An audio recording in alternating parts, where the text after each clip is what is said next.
Ang unang lulutuin sa bagong kusina ni Waray. Ano? Bagong gawa yan! Kahapon lang yan natapos! Wow! Nice ba? Yung pink? Ano? So, ang una nating lulutuin ay laing! Welcome po sa Kawali ni Waray! Okay, unang gagawin sibuyas.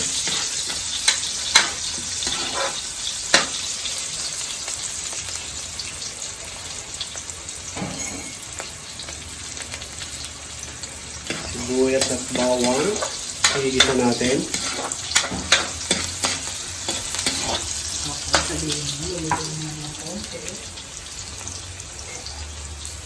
Tutustahin lang natin ng konti yung bawang.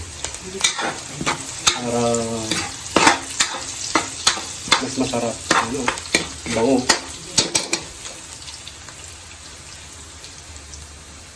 Tapos maglalagay tayo ng bagoong. Anong bagoong yan? Alamang. Ang baho. Ano yung bagoong? Bagoong alamang. Lalagyan na natin yung baboy.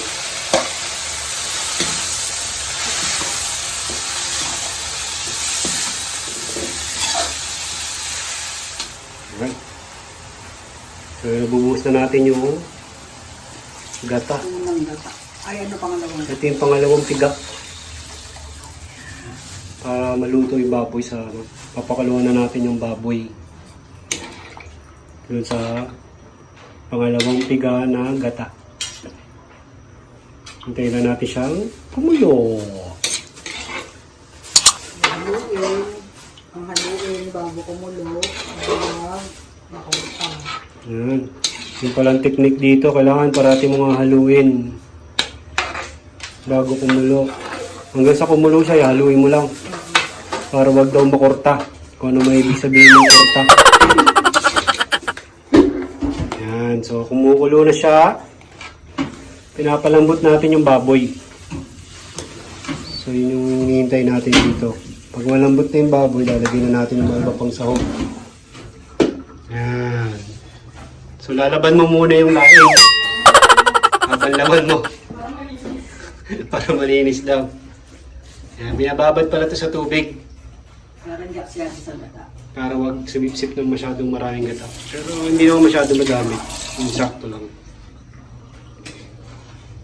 Ito yung ano, yung unang piga ng gata.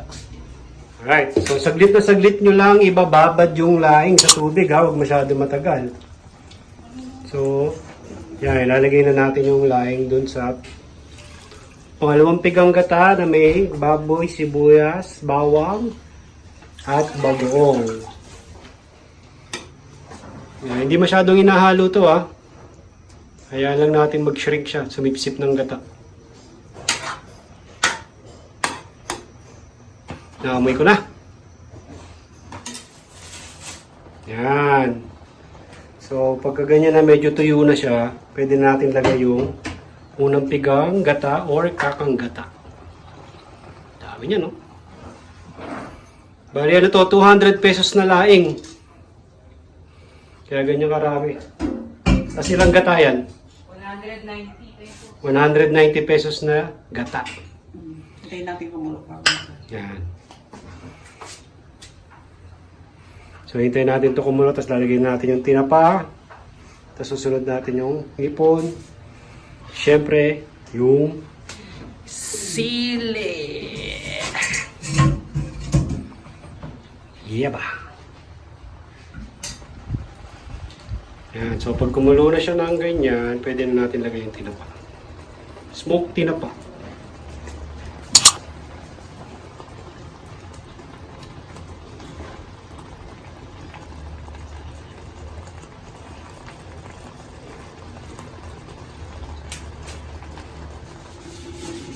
Okay, silipin natin.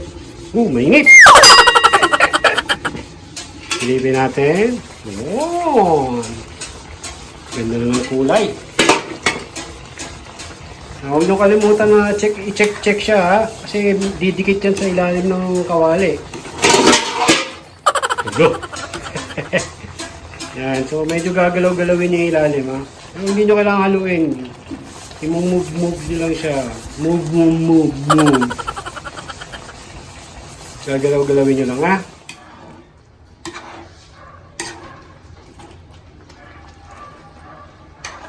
Yan, so isa-set nyo siya sa low fire. Mahinang apoy lang para wag dumikit. Para wag dumikit sa kawali. Hinaan nyo lang yung apoy. Kaya nyo lang sipsipin ng laing yung gata. Okay. Tapos lalagyan natin yung sili. Pampakagat, pampanghang. Kasi gusto ko naglalangis eh. Si ate naman ako. So hintayin natin siyang maging oily. Yung gata niya magiging parang langis. Kasi masarap kasi ito matagal bago masira. Yun pala yun. Pag naging malangis na siya, mas matagal siya bago masira. Tsaka mas masarap. Tapos lagyan natin ng kaunting asin. Asin to taste.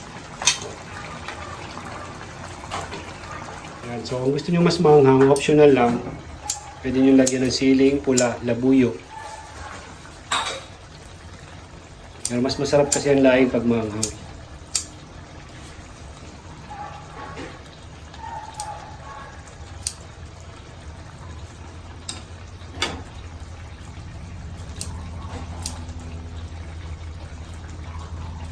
Sarap yan. Tapos, lagay na natin yung Nalagay na yung hipon. Mas maganda yan pag pinicture mo pag naluto ng hipon.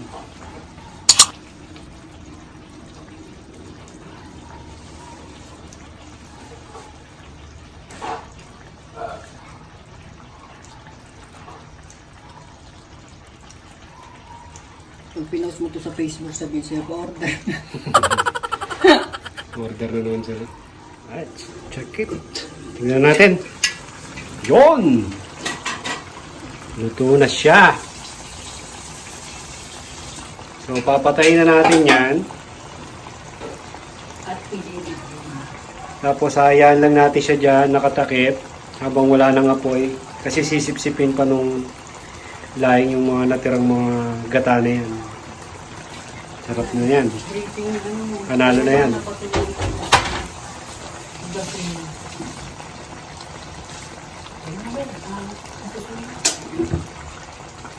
It's done. Yan ang laing ni Waray. Sarap.